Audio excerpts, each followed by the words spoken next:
broadcast this for the 24/1 audience, and that's perfectly fine. I know it's a big night tonight, and there are watch parties going on. So, thank you, Dwayne, as usual, for coordinating all of this. And so I'm going to shut up and let you guys do what you do.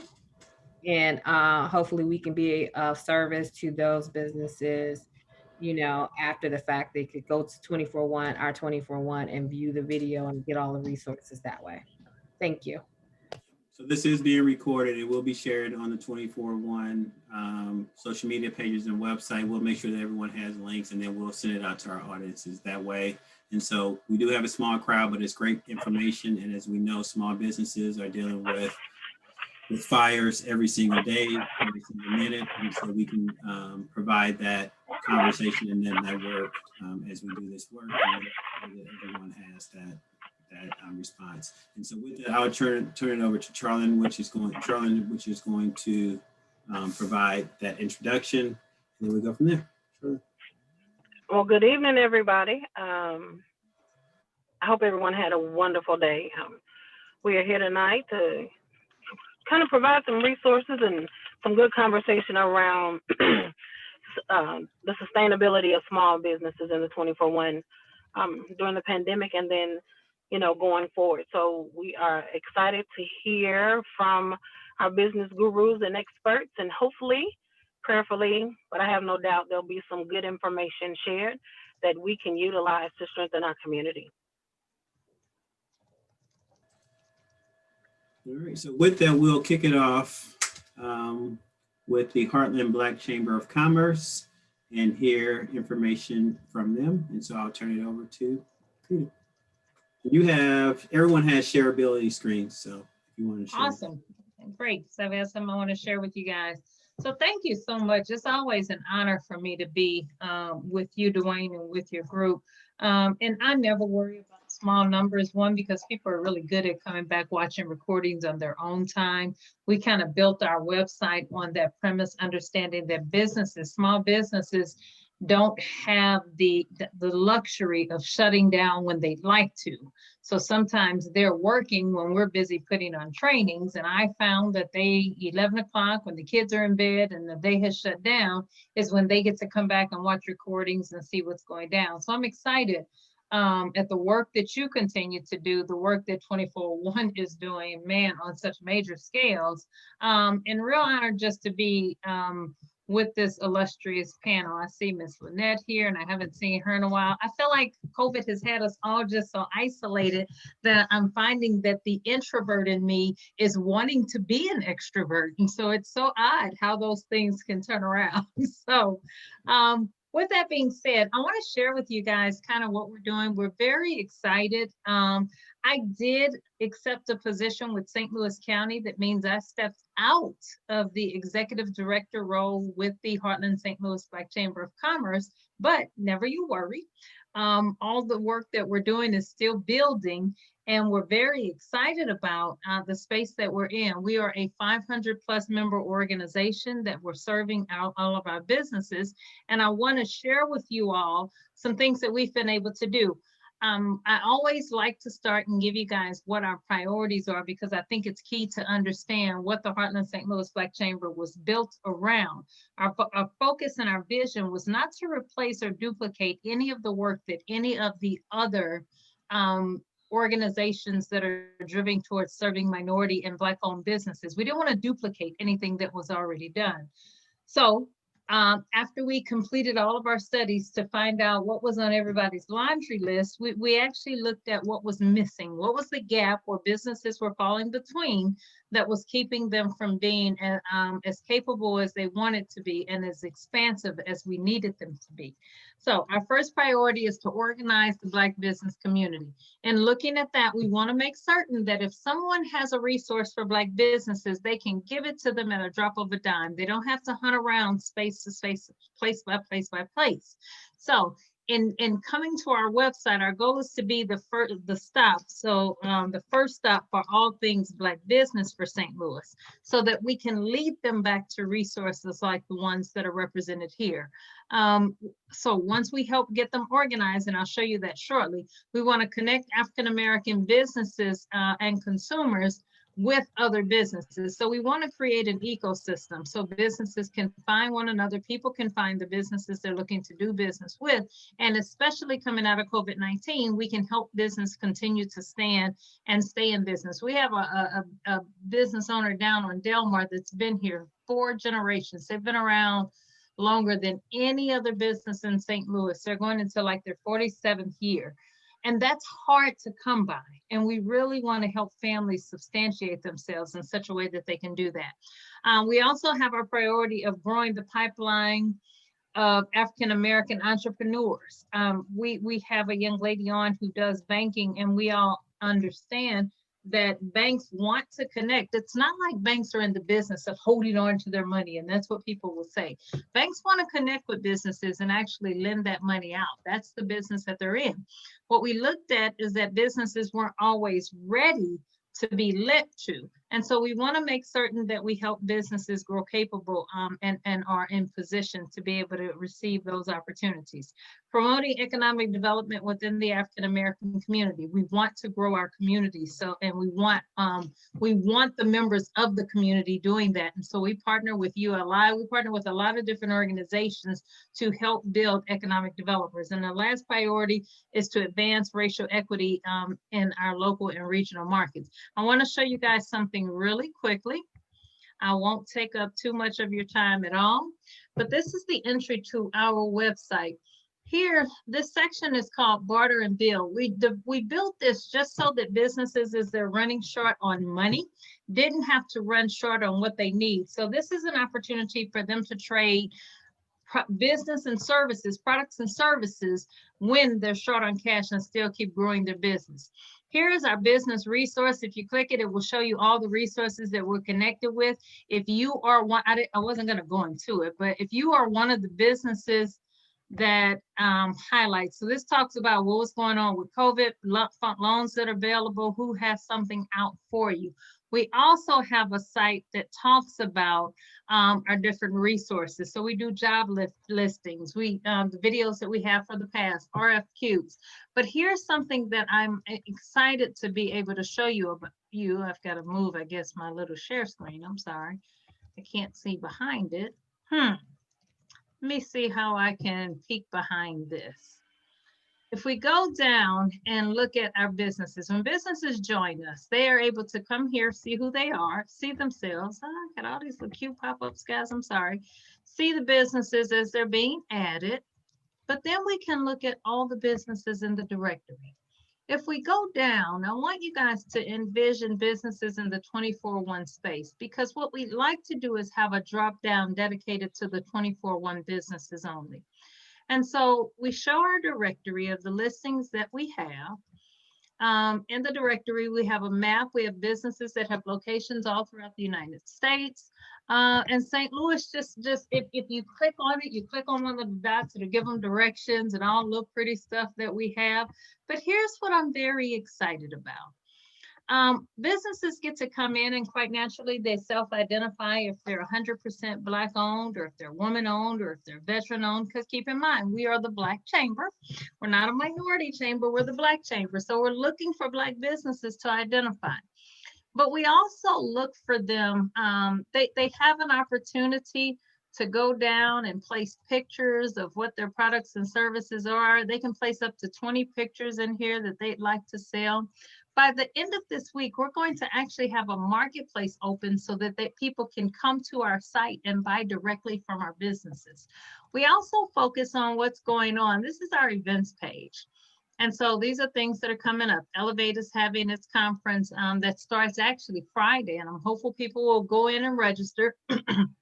One of the things that Maude has done, she has a stellar lined up plan every Friday in October for her Elevate conference. And so it's definitely something that I think is worth attending. This year, she made it free and it's virtual. So it's definitely something I'd pay attention to. I sit on the board for the U.S. Black Chamber nationally. Their conference is coming up the 14th through the 20th. That's also something that you can attend virtually. This weekend, Sunday, the 11th, CBC is wrapping up. And so you can actually attend CBC for the first time without having to go out to DC. So I always push that because it is something, if you've never been, it's something to see. And they will have their awards that'll be televised on BET this weekend. So back to the directory. Also inside the directory, when you're registering your business, you also get to talk about who you're certified through. So if you're a business that's certified through one of our certifying entities, we can tell that also, and that helps us to get resources to you more quickly. But I wanted to walk you through, I'm not gonna go through everything because just to go through, we have a lot of fun. We're going through here will take so long, and I think as I'm showing, I'm not the one who's the most technologically savvy, but here's what I want to say.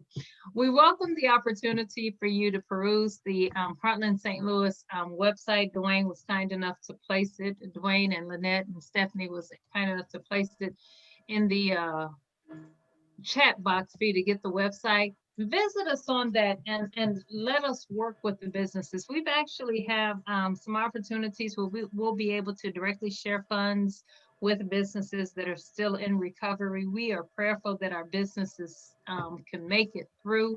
And I understand that prayer and works are necessary.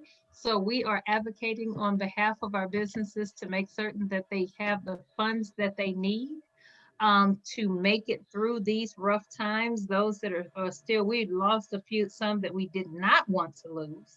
And so those that are still here, we are fighting for. So we stay at the table working on your behalf, making certain that you have access to what you need and you're not forgotten about. In spite of the fact this business is not in the 24/1 footprint, but we have a business that is doing a ribbon cutting this weekend. And we're so excited because right now it's a kind of a hard time for businesses to open.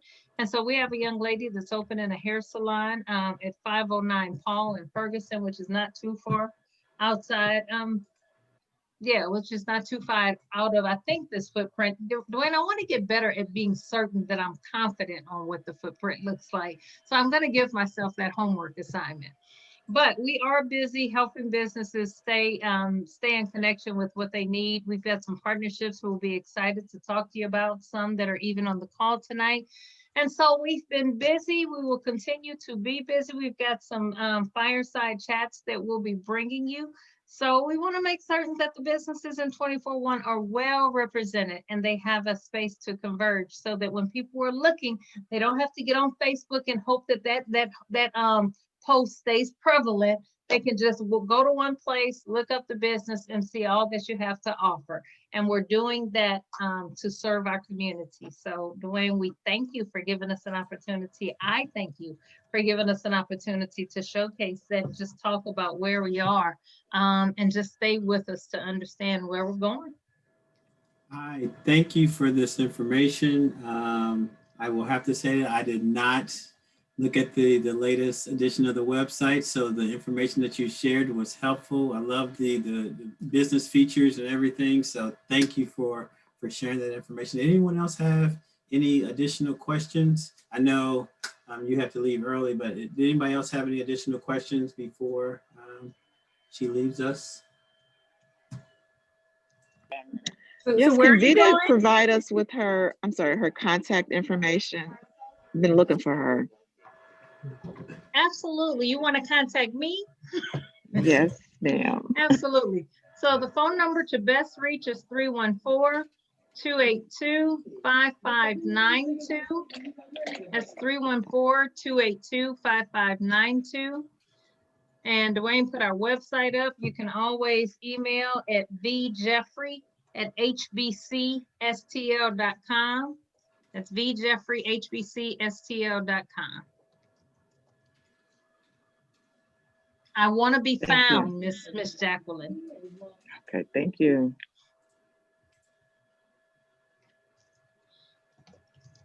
Okay. Brenda, did you have a question? I just heard her say she's going somewhere. She's Like- already gone. She's already gone? Congratulations. Oh. I'm like, where am I going? Oh, I don't know if you meant now. Yes, I am honored to serve you as the interim Chief Diversity Officer for St. Louis County. Congratulations.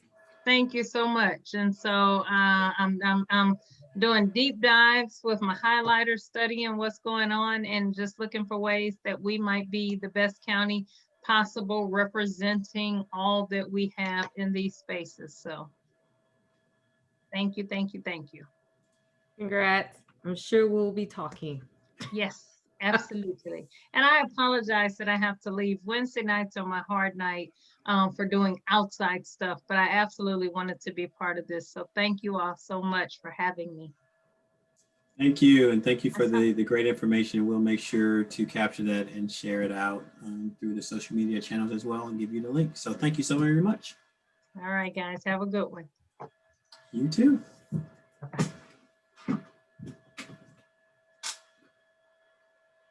All right, next up, we're going to move right into the St. Louis Economic Development Partnership. So Maude, are you ready to showcase all that the St. Louis Economic Development Partnership has to offer for small businesses? Yes, absolutely. Can you hear me better now? Just a little bit, Better yeah. now? Yeah. All right.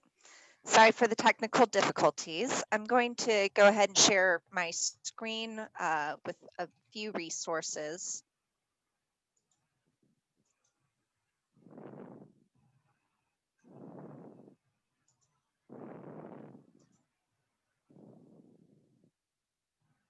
Can everyone see that? Okay. So one of the main programs that we have right now, the St. Louis Partnership has worked with Invest STL and other funding sources to get funds directly into small businesses' hands throughout St. Louis City and County. And we worked primarily at the very start of the pandemic, before any federal resources were coming through to get some dollars into small businesses' hands. And you'll see a map here that shows a lot of where those dollars and resources have started to go.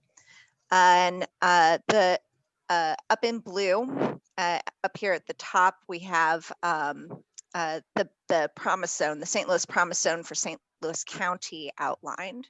And as that encompasses the Normandy School District, we have a program specifically for small businesses that are located in the Promise Zone in North St. Louis County, or who have a significant service area that encompasses the Promise Zone. In addition, this funding program is also eligible for businesses in unincorporated St. Louis County in the 𝗹𝗂𝗋 area in South St. Louis County. And this Small Business Resource Fund and the discretionary grant are two different programs that are funded by the St. Louis County Port Authority. The Small Business Resource Fund is a loan that's a zero interest loan, $5,000 for businesses in those targeted geographies or who serve those targeted geographies that have 2 or more full-time employees and were established by March 2019. So they had to have been established for a year before the county shutdown orders were implemented. In this this presentation, which I can share with Dwayne later, and I can also put links in the chat. We have more details on our website. I'll show that, and we also have a link to the application. The small business resource discretionary grants are smaller $500 grants that can go to sole proprietors, contract workers, gig workers, and others who don't have employees that were established 6 months out before the shutdown orders were put in place. So that would be October 2019. And other businesses who might not qualify for the loan are also sent over to this grant opportunity. And those details are also on our website. So for further details about these ones in particular, or about any other projects or services, programs or services that St. Louis Economic Development Partnership can help you with, my contact information is below. Please reach out to me, and I'd be happy to put you in touch either with this program or with our finance department, which manages multiple small business grants, as well as a variety of bond and tax financing opportunities for businesses that are looking to expand into larger opportunities.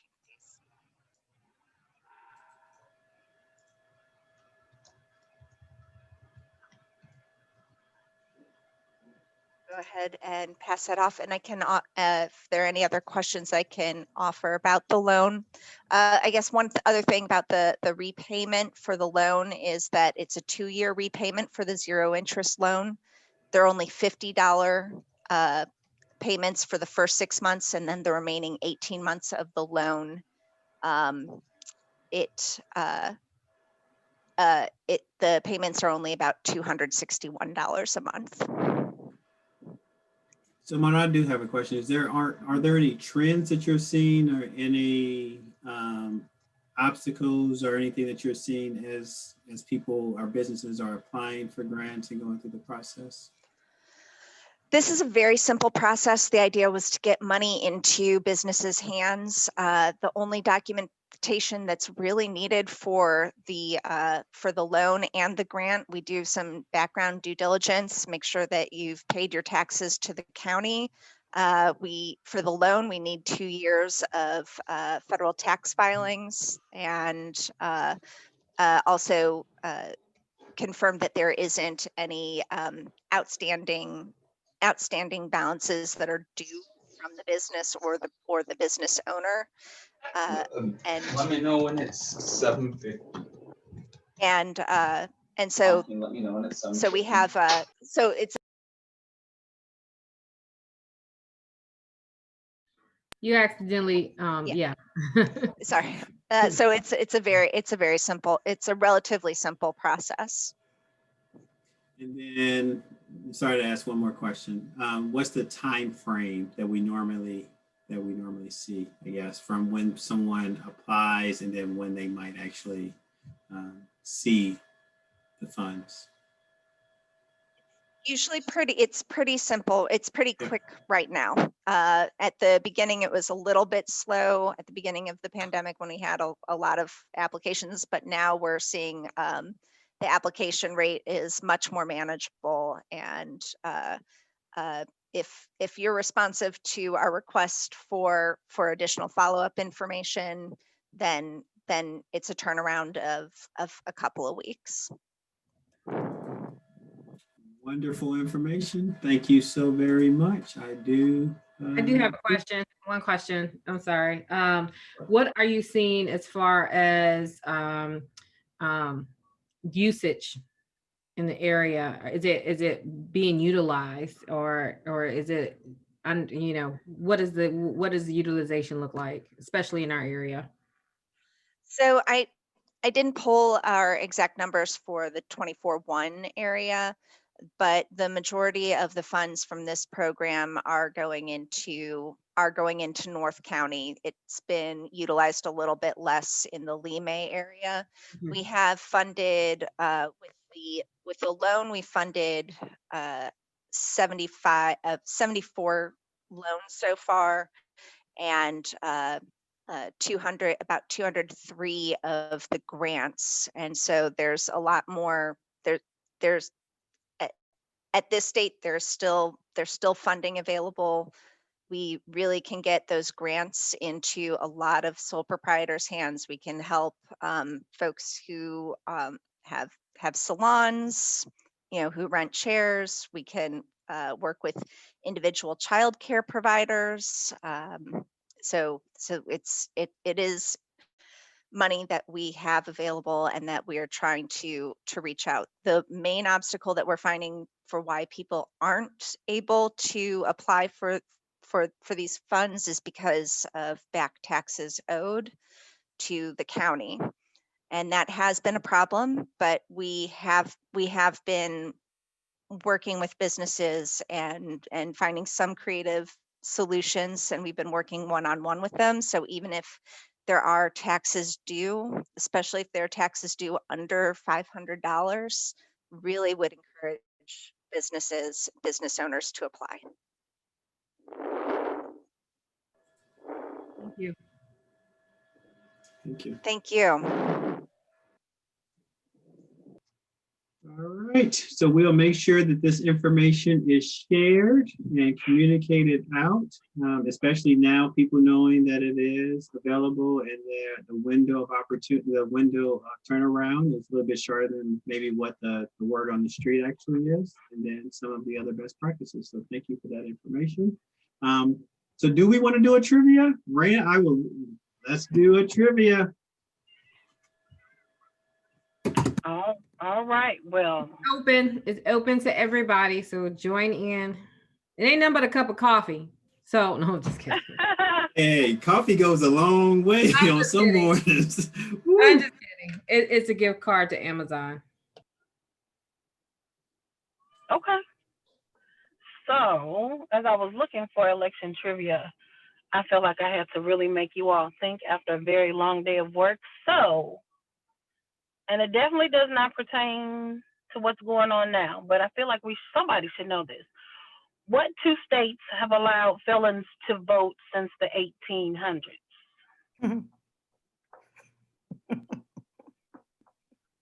Somebody's laughing. Do they know it?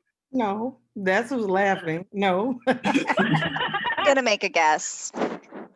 I bet you Montana and Alaska. No. I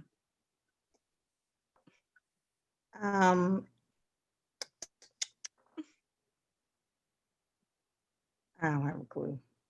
Can you give any hints? Let's go a little east. Oh. Massachusetts.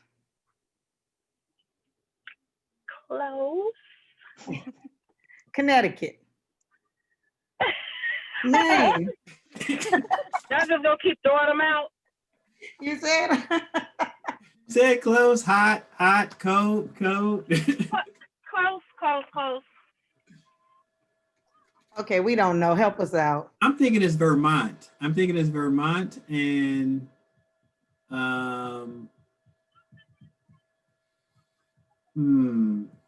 Vermont and Georgia. And actually Maryland and Connecticut. Oh, I was way off. Oh, wow. Okay. I know. Someone named Connecticut. Who said Connecticut? Somebody said Connecticut. I said Somebody all did say it. I said every East Coast state that I could think of. So We'll give it to you, Lynette. You said, I heard someone say Connecticut. We'll give it to you. Just make sure I have your email. If you can email me and I will send it along to you. Thank you. Good winner for the guessing. Go ahead, Lynette. Go ahead. yay. Guessing is good. It is. All right, it's always C. All right. All right. Thank you again, Maude. Thank you for that. And then now we have Lynette that's up with the Small Business Centers. She's the regional director with the Small Business Centers, and she's going to talk about the resources and trainings that are available from those centers. So go ahead, I am Lynette. trying to share my screen, but I don't see it. Do you guys see my screen? We see half of your screen. Okay, let's try this again. I'm going to stop the share and try to figure this out. Okay. I need this to share. That's really weird because what I am picking to share, it is not sharing. There you go. Okay, you see it Yeah, now? we can see your slide deck. We can't see the. You don't see the slide. Okay, I'm gonna get rid of some stuff. I No, saw your we did. I'm sorry. I was looking at, You know what? I worked hard to do that. And then, can you see that? we can see you. Oh, shit. Darn it, man. I'm sorry. This is going on our website. Let's You try have this. a great marketing team that can go ahead and. Okay, we are going to try this again. Share. And let's see.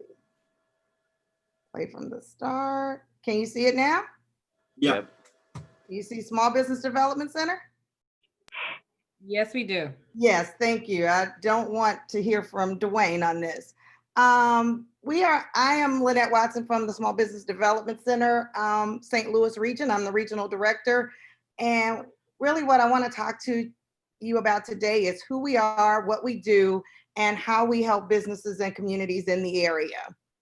About us, we are kind of a melting pot of a lot of different organizations and people who work together to assist small businesses. We work with the St. Louis Partnership. We are funded by the Small Business Administration, which is why our services don't cost our clients any money. I never say that we're free because what they get costs money. It is your tax dollars at work. We partner with the Economic Development Center all the way in St. Charles County. The St. Louis Small Business Empowerment Center, which really focuses on our minority-owned businesses. University of Missouri Extension is our host institution. We also have counselors at the Regional Union Construction Center. We have a partnership with I-10 for our technology, and we work with the Urban League at the Ferguson Empowerment Center. We provide counseling there for small businesses in that area. Our service area is, I actually cover all of St. Louis City, St. Louis County, St. Charles County, Franklin County, Jefferson County, and Warren County. Those are our levels of responsibility. We have counselors located strategically in most of those areas. We do not have anybody in Franklin County right now, so we are just covering that like we're covering everything else right now virtually. Really what our goal is to help small businesses be successful, but most important to me is sustainable. So our goals are success and sustainability. I often hear people talk a lot about getting money into the hands of small businesses, and that's really important. However, most times it does not solve the problem if there are other issues that are underlying. So we really try to, in addition to helping businesses find funding, even in the times of challenges, we really work very hard to make sure that they are strong and they understand what they need the funding for and how to utilize the funding.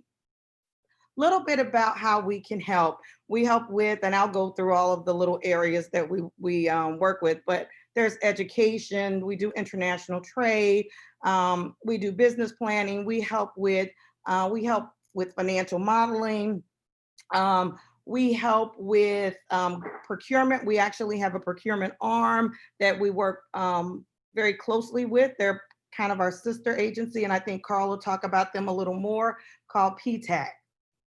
The biggest thing we do is one-on-one counseling, and we sit down with our clients and if they're startups, then we figure out what it is they're trying to do. We help them with business planning. We help them with market research and different things like that. If they're already in business, we kind of assess them to see where they are in the process, how strong the business is, what some of the deficits are, and what some of the challenges are.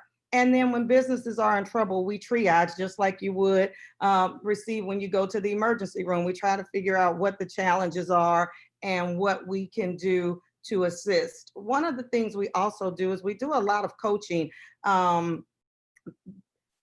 Counseling is not always the only thing a small business needs. It is tough being a small business owner. So half of my team are actually certified executive coaches. So we also do coaching as well. The business planning we do, we have great tools, and most of the tools we provide are, as I said, no cost to the client, even though they may cost us.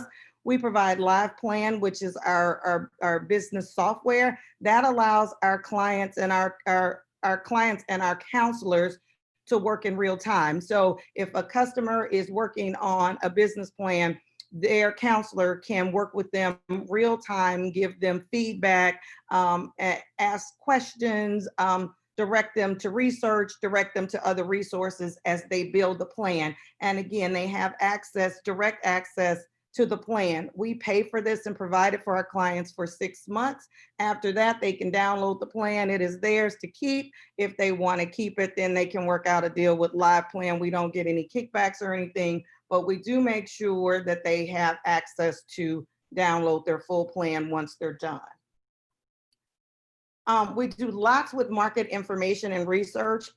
We have great tools. We have in-house research. I can usually pull research for a small business or one of my training coordinators very quickly. It can be anything from geographic information. It could be demographics. It could be psychographic information.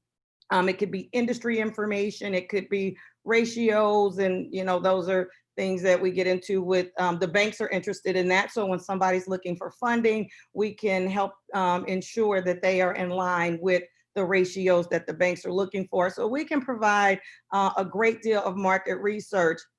I have had clients pay $5,000 to $7,000 for the market research that we charge nothing for. Great, it's a great tool. And I always ask partners that work with small businesses, please, if your client needs market research, please send them our way. We can save a lot of money for your client and give really good information and data. We also do a lot with financials and analysis. On the startup side, we help small businesses come up with financial projections that make sense. There is nothing that a banker hates more than a business plan that comes to them with the pie in the sky sales and the cost of goods sold that is not in line with the industry. And it just doesn't make sense. So we really work hard with our clients to make sure that their financials are well thought out. They've done the research and they make sense and they're in line with what the industry is looking for. We also, for businesses that are in business, we also analyze the financials. We can run analysis that can tell you if you're competitive or not, where you're competitive, where, you know, what are your struggles, how liquid you are, how much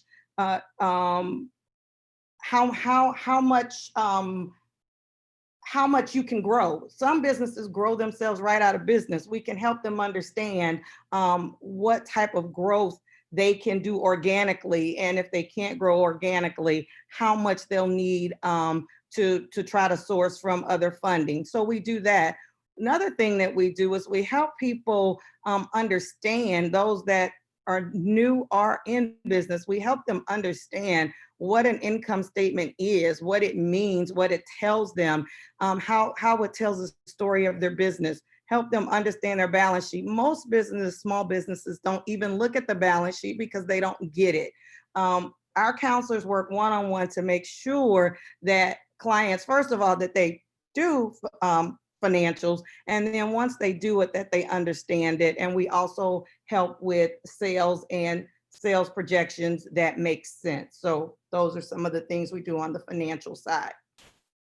We offer all kinds of training and workshops all the time. And now that we're virtual, we're doing everything virtual. We are really starting to pick up the amount of training that we are offering. And right now we're averaging about 45 to 50 people per training. So people are starting to know that we're out there and utilize it. We do everything from the very basics of starting a business in Missouri. And it really does tell you what you need to do to start to do business in Missouri, where you need to go, what do you do at the Secretary of State level? What do you need to do at the federal level? Things of that nature. We do basics of writing a business plan. That just breaks down the business plan, tells you the pieces of it, what is required, what people are looking for. We have an understanding financial statements class that helps you understand financial statements. We do QuickBooks, both beginning, no, not both, but beginning, intermediate, and advanced, depending on where you are. We have for our technology and even some of our non-tech clients, we do business model canvas that really helps people figure out what their value proposition is and if they have a viable business model. Something that we've started to work on because it's really becoming important as the baby boomers get older, and that is succession planning. What happens next? What do I do with my business if my kid doesn't want it, or if my kid wants it? How do I prepare for that? We also do understanding personal and business credit. We work with Prosperity Connection and helping people understand their personal credit. And then we have several certified business credit counselors who help small businesses understand business credit. In today's world, we are really focusing on business resiliency. I don't think this, yeah, COVID is an anomaly, but hurricanes and floods are not an anomaly. And people really need to start looking at what happens when these types of things happen and how they can work on planning for being resilient during these times. We're also starting to do training, especially in minority areas, to make sure that we are included in economic development, incentives at the state, local, and federal level. And of course, we were very integral in the disaster assistance from the very beginning of COVID. We were on the front line, kind of the conduit between the SBA programs and the customer. We took all of the hits. It was a painful time, but we were able to really focus on getting the money. It was tough on the PPP side, but we were able to help the minority businesses focus on and get the EIDL loans. And then we also partner with people from time to time. And one of our long-term workshops is we do the training for the 𝗾𝗋𝗶𝗰𝗀 entrepreneurial training program. So those businesses that are DBE certified and want to do business with 𝗾𝗋 and others, they have an entrepreneurial training program that runs 12 weeks. We actually facilitate that. Again, I mentioned we are on the front line of disaster assistance as it relates to the SBA. We are the SBA's one of the SBA's technical assistance providers. So when there is disaster assistance on the federal level, that usually funnels down to us, and we are the ones that help you work through the challenges that are associated with disaster assistance. And then after Ferguson, I was very, very discouraged when I did not see lots of African Americans mentoring the African American businesses.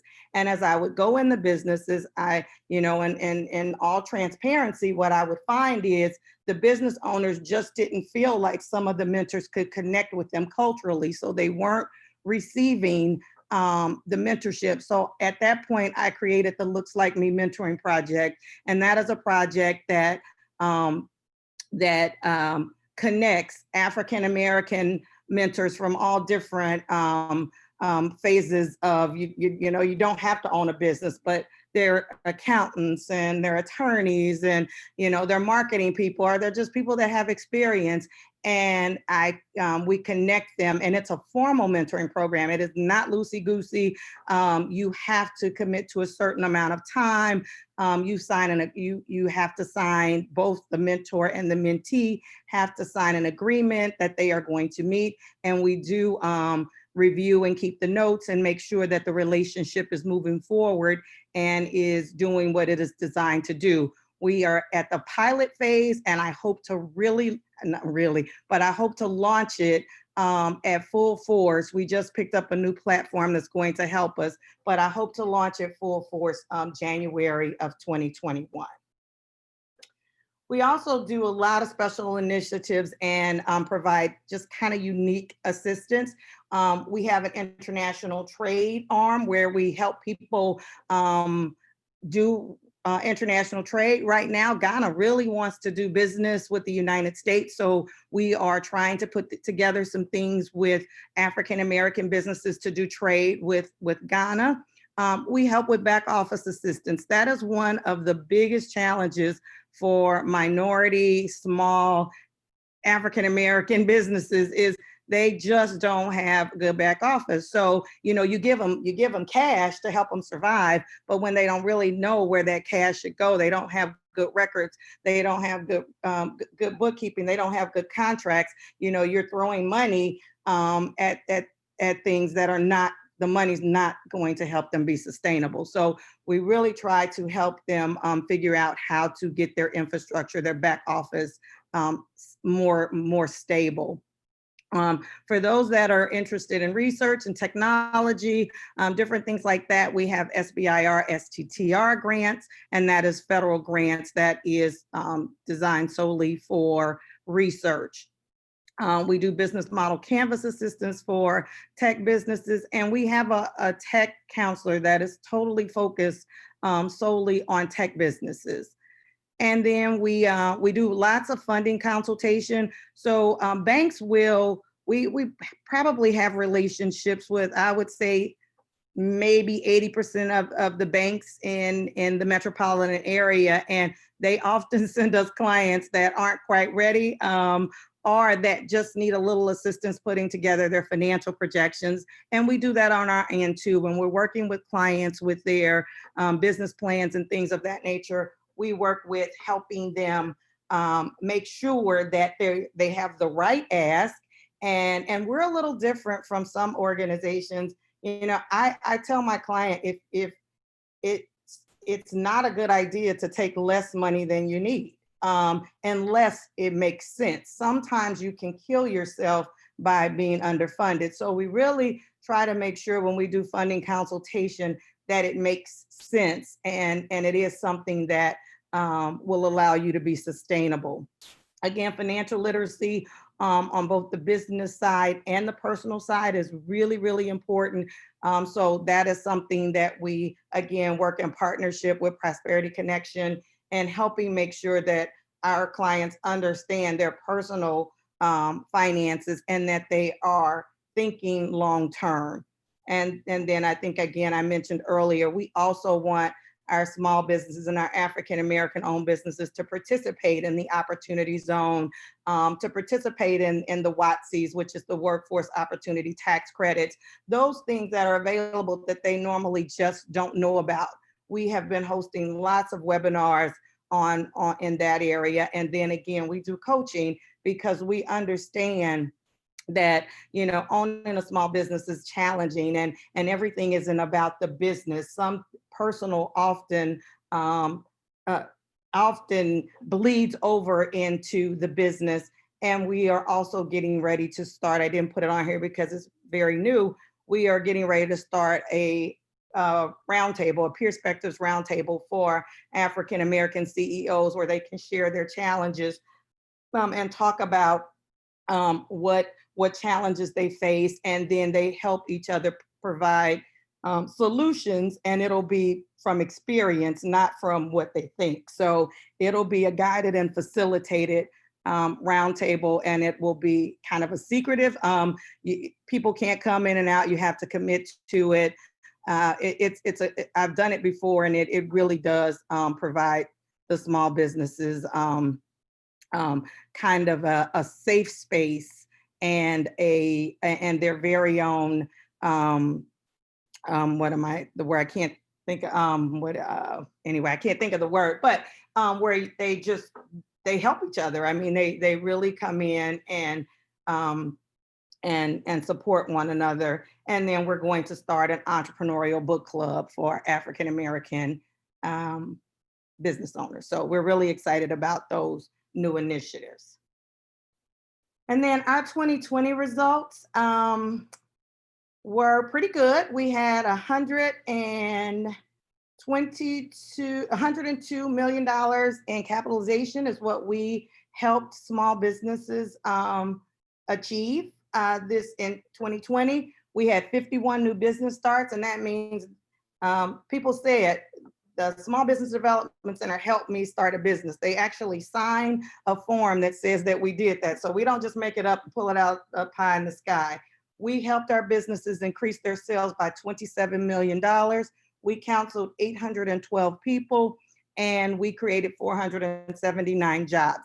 And the great thing about this is I have 5 counselors that work for me, and 2 of which are new. So we did this with minimal staff, but great partnerships, and really bringing together the right people who help us have the biggest results and the biggest impact. And that's all I have. Thank you, Lynette. Thank you so very much. Are there any questions for Lynette?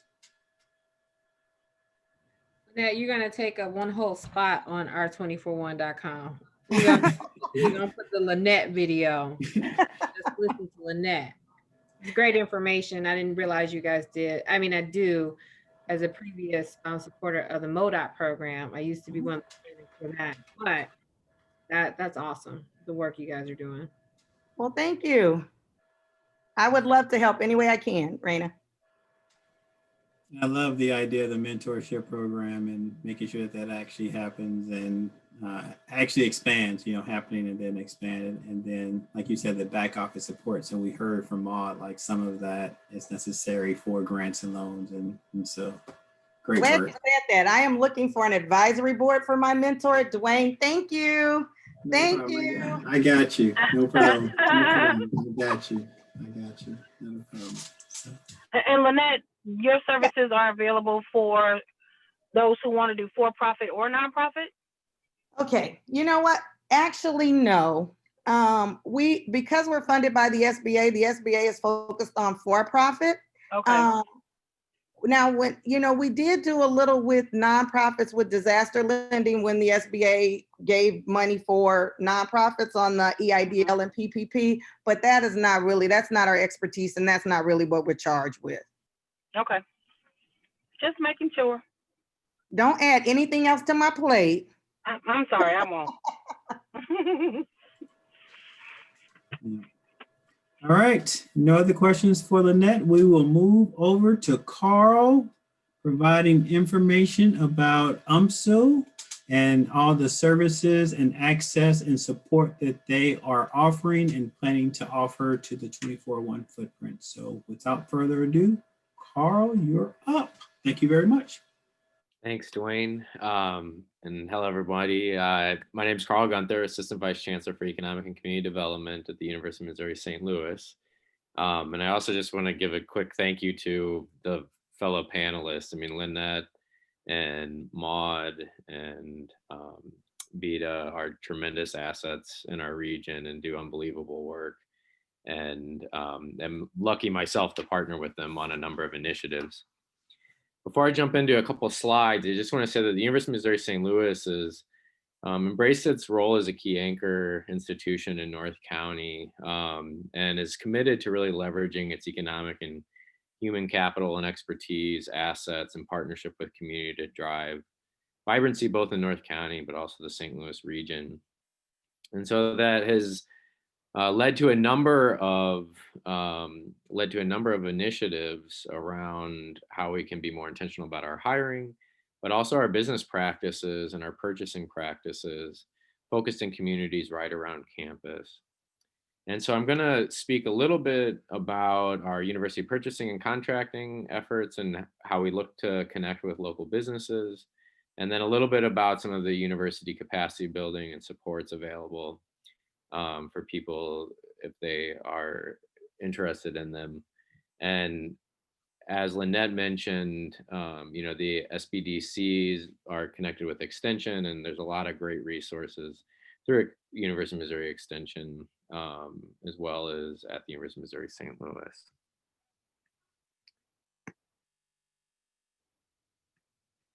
So I'm going to share my screen here and hopefully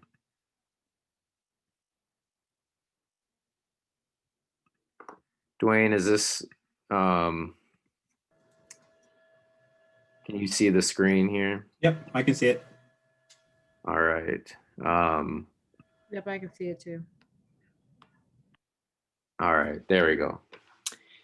So first up, there's three general ways that the university tries to connect with local companies and women and minority-owned companies around purchasing. And one, just through our general purchasing activity.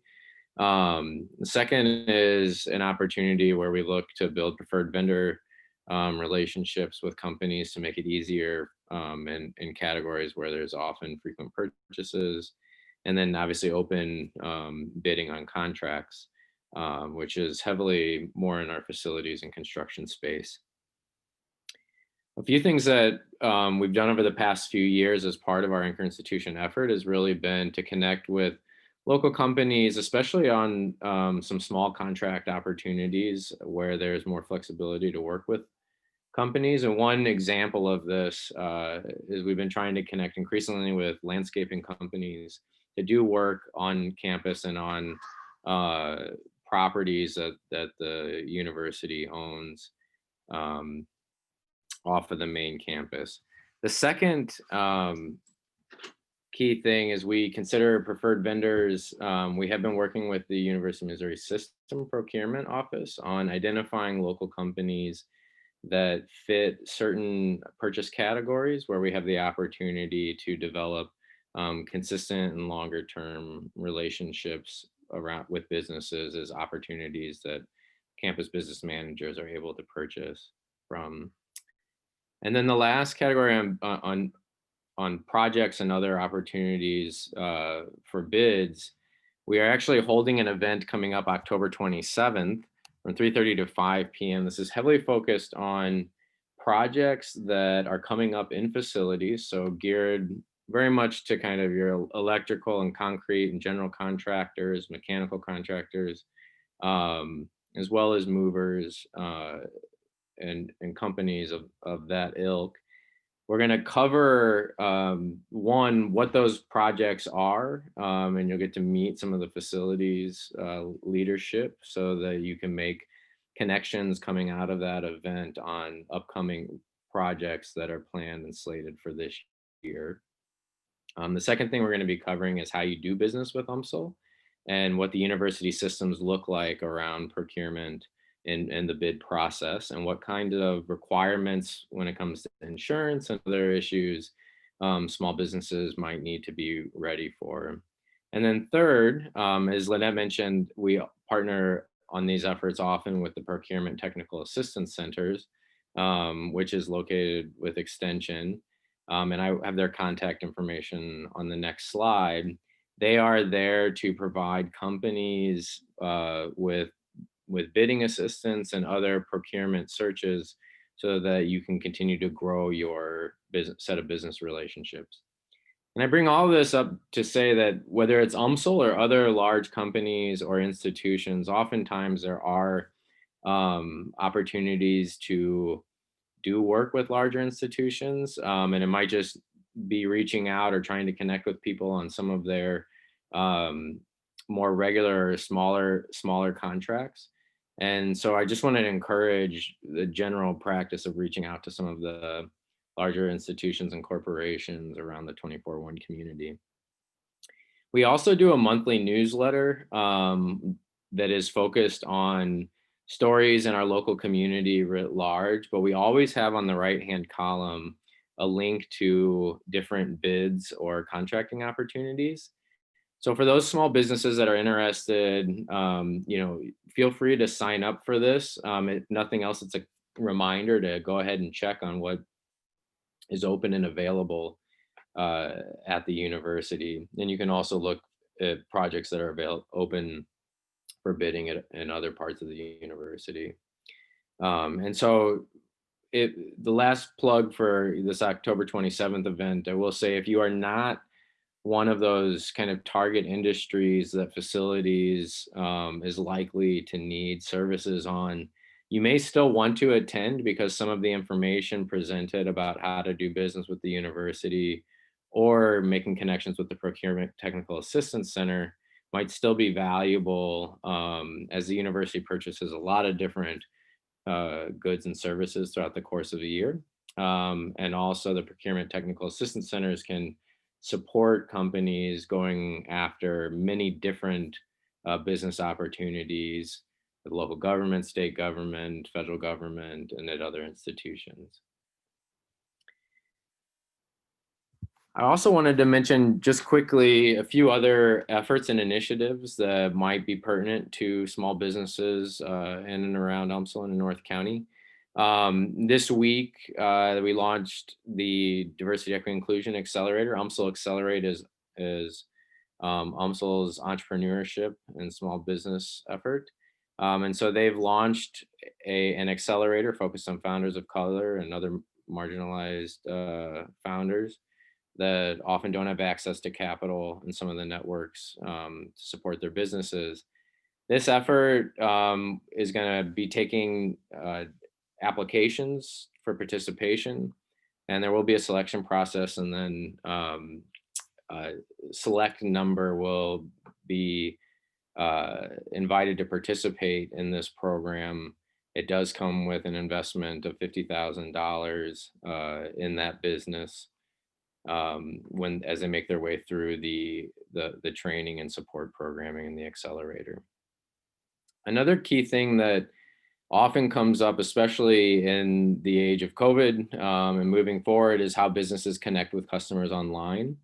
And UMSL has a strong digital marketing department and often offers many seminars or workshops, and does a conference often in the spring, Midwest Digital Conference. And so I just wanted to put their information up here for folks, as it's another resource or a place to get information on how to manage your marketing communications and your social media platforms. And that is increasingly a resource that many small businesses are using and going to as they adapt to a more online world. And then on the right-hand side of the screen, or at least the right-hand side of the screen for me, are two of the other resources that I just wanted to mention that complement a lot of what Lynette's team does. Most SourceLink does a great job just kind of aggregating up a lot of the different business support resources, trainings, workshops, et cetera, across the state. And one thing about folks switching to virtual events is that you might find something that's going on in Kansas City that you really want to attend, and you can. It's easy to access a multitude of trainings and resource supports, but most SourceLink also has information on different funding opportunities as well. And then lastly, just one more plug around the Missouri Procurement Technical Assistance Center. I have the contact information for that person up on this slide as well, in case folks want to reach out to Don Robertson, who's in our region on this, outside of any programming that the university might do formally. And lastly, my contact information is up here if folks want to follow up with any questions or are looking to make connections with the University of Missouri St. Louis or University of Missouri Extension. We're happy to also support making connections throughout the UM system, so people can find both business opportunities and relationships, but also technical assistance or supports that they might be searching for. Thank you. Great information, Karl. Happy to see those programs and workshops taking place and those connections being made. So thank you for your work always. So any questions for Karl? Nope, again, just understanding that we're going to be chopping up everybody's section and placing it, so there'll be a Karl section. And so the funny part to me is I work with these individuals, and I had no idea all this was taking place. So I'm happy that we've had this platform. 1 or 50, I'm just happy to have this information shared and see exactly all the opportunities and resources that are available to small businesses or to businesses in general. So thank you for all that work. So I agree, Dwayne. I learned a lot of things. Karl, I learned some things that you do that I didn't have a clue about. So we've been on many calls together. So interesting information. And it's really good to be connected to you, Raina. So I agree. Thank you guys. And like today I was at 𝗶𝗶𝗀𝗀 and there was a contractor sitting in the lobby and I had on Beyond Housing something. And he said, so what do you do? Can you help me with business? I'm like, ooh. But you can get on this call this evening and I can help you connect with some folks. So I run into, of course, I'm public facing. I'm always running around. So people are constantly asking me questions. So I think these are great resources. So I appreciate you all. So again, thank you for everyone that attended. Thank you for all the presenters and Beyond Housing. Thank you for this platform as well. So we will share this information out. Make sure that if there's anything that is necessary prior. What is the Beyond Housing? I see it. What? It's all good. So if there's any information that is necessary prior to when we actually get this stuff on the website, we'll make sure and get that information out.